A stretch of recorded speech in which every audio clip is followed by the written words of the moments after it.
He sat behind that table for more than 20 years and chose who was good enough and who wasn't. The X Factor was made by him. He made American Idol a culture phenomenon that changed the way network TV works. He gave the world one band, Little Mix, and a new way to talk about wanting things and being turned down that a whole generation learned to speak perfectly. Millions of people saw him on TV telling eager strangers that their dream wasn't ready, or, even worse, that it never would be. But there is a story behind that kingdom of judgment that is not exciting but very sad and human. On a Malibu driveway, someone's back was broken in 3 places. A steel rod was put inside a spine that was just inches away from not working again. Someone on TV, who was always on point with his words, had a stutter for 65 years, and no one knew about it. A son born on Valentine's Day who broke down everything, Simon Cowell. Thought he knew about what it means to matter in just one talk. At one point, he was the most well-known entertainment critic ever. Then, he crashed his bike and almost couldn't walk again. It's not an irony. That is going to cost you. Hit Like is a tribute to Simon Cowell, who spent his whole life telling people they had to be extraordinary and only learned what enough really meant when a child asked him why he couldn't come to the playground. If he ever made you feel anything, whether it was anger, admiration, or something dangerously close to respect, hit like it. It's also important to remember that Simon Cowell didn't become an icon in a TV studio or a record label boardroom. He became one by watching, listening, and learning what power looked like long before he ever had any, all during his youth. His birthday is October 7th, 1959, and he was born in Lambeth, South London, a borough with the unique feel of Britain after the war. As of now, the city is still putting itself back together from the wreckage, still getting a feel for what desire looked like when things were calm. Being the second of 5 kids, he grew up in a home where 2 different worlds were always carefully tense. Eric Cowell, his father, was a real estate developer and music business executive, a man who knew how to do business and walked through rooms with the calm confidence of someone who knew that money was a more reliable language than emotion. Julie Brett, his mother, was a dancer and later a sociologist. She was a woman of discipline and warmth who was graceful when being watched. From a young age, she trained her body to act and her mind to figure out why people did the things they did. When Simon was young, his family moved from South London to Elstra in Hertfordshire. A childhood in a suburban English area with well-kept gardens and school uniforms, as well as the social pressure that comes with living close enough to wealth to understand it, but not quite close enough to take it for granted. It was the kind of childhood where you learn to check out a room first. You can say that Simon Cowell learned that lesson early and well. By any normal measure, he wasn't doing well in school.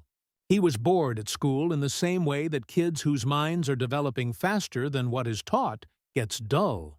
He was restless and alert, and he later admitted that he wasn't at all interested in being told what to think by people whose authority he hadn't yet chosen to respect.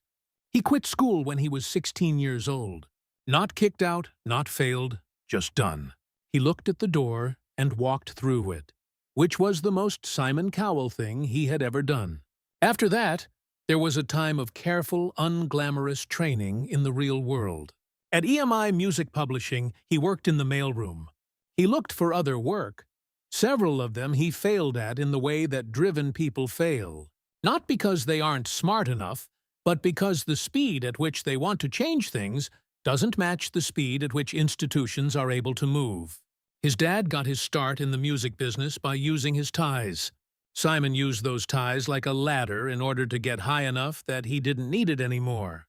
Fanfare Records was started by him in the 1980s. It fell apart. He came back. He moved to BMG and became very good at finding both talented people and people who could make money with their music. The cruel skill of being able to hear a voice or see a show and know before anyone else does if it will sell. He would become one of the most powerful men in the entertainment business because of that gift. In the 1980s and 1990s, it helped him learn the difference between art and business and make up his mind about which one he was in for good. The man who would one day judge thousands of people had been judged for years by institutions that didn't think he was right for the job, businesses that failed, and an industry that wasn't sure what to do with someone who trusted his own feelings more than what everyone else thought. He wasn't a wonder kid. He wasn't good at it. He was something stronger than both of them. It was clear that he paid attention, could deal with failure without becoming destroyed by it, and kept going with the quiet determination of someone who has decided very early on that the alternative is not acceptable. Eric, his dad, died in 2006. Simon would say later that the loss had a bigger effect on him than he thought. That Eric Cowell, the businessman and quiet leader, had been a bigger influence on him than he had that while the man was still alive. Julie, his mother, died in 2015. Simon had already built the business when he lost both times. Both came after everyone knew his name, and they both helped him learn a lesson he hadn't learned yet, in ways that are only clear in hindsight. The one it would take a broken back and a little boy's voice to finally give.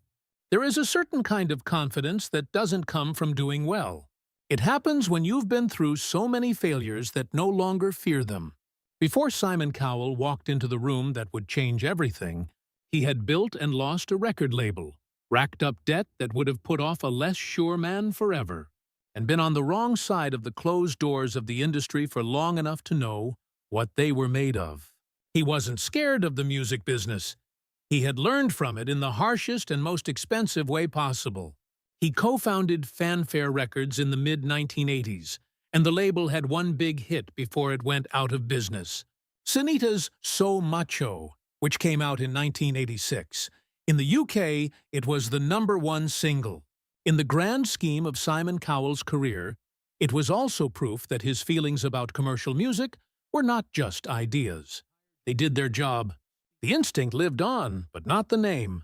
After going into debt, rebuilding, and years of patient, unglamorous repositioning that nobody writes or photos about because there's nothing exciting about a man sitting at a desk quietly choosing not to give up, is music. Simon Cowell kept it going. In the 1990s, he joined BMG Music and started making shows with the level of objective accuracy that would become his trademark on TV. He wasn't interested in art just for the sake of art.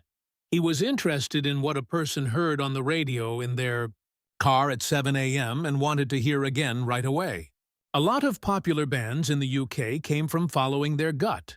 One example is Robson and Jerome, whose cover of Unchained Melody, Music, in 1995 sold nearly 500,000 copies in its first week, making it one of the fastest-selling singles in British chart history. It wasn't praised by critics. Simon Cowell didn't seem to think that was a problem. Psycho Records was his own record label, and it was through that label that he signed and helped grow many of the artists he found through his TV shows. The record label wasn't a side project. It was the foundation of a company and the business side of a public figure that most people still didn't know much about in the late 1990s. When Simon Cowell joined the judges of Pop Idol in the UK in 2001, that all changed. When it first aired in October 2001, the show became a huge hit right away. Not because of the entrants, though some of them were truly amazing, but because of the judge who sat there and said exactly what he thought, with complete calm and conviction. Nothing like it had ever been shown on British TV. A man who wasn't nice and didn't change his mind when he wasn't feeling it. Someone who looked at a person who had given it their all and said, "That's not enough," without seeming upset. The public was shocked. The crowd was very interested. The number of viewers went up every week. Then America came along. In June 2002, American Idol premiered on Fox, and by the end of its first season, it was one of the most watched shows on American networks. The character Simon Cowell did not play a supporting role in that story. He told the story. In a TV society that had spent decades carefully avoiding conflict, Here was a man who saw euphemism as an insult and said over and over that fake kindness was the worst thing you could do for someone who really wanted to get better. The United States had also never seen anyone or anything quite like him. A lot of people hated him. Some people liked him in a way they couldn't quite explain. I think almost all of them kept watching. He was on American Idol for 9 seasons, from 2002 to 2010, and became one of the most famous TV stars in the world. At its peak, 30 million people watched each episode on average. There were 30 million people watching in their living rooms, eagerly anticipating what Simon Cowell would say next. It was said that he made $36 million a year from the show. He was always the most powerful person in the room, no matter what measure you used. It began in 2007 as Britain's Got Talent. Simon Cowell helped make it, and his Psycho Entertainment Company is in charge of production. The show's first season is when 47-year-old Susan Boyle, from a small village in Scotland,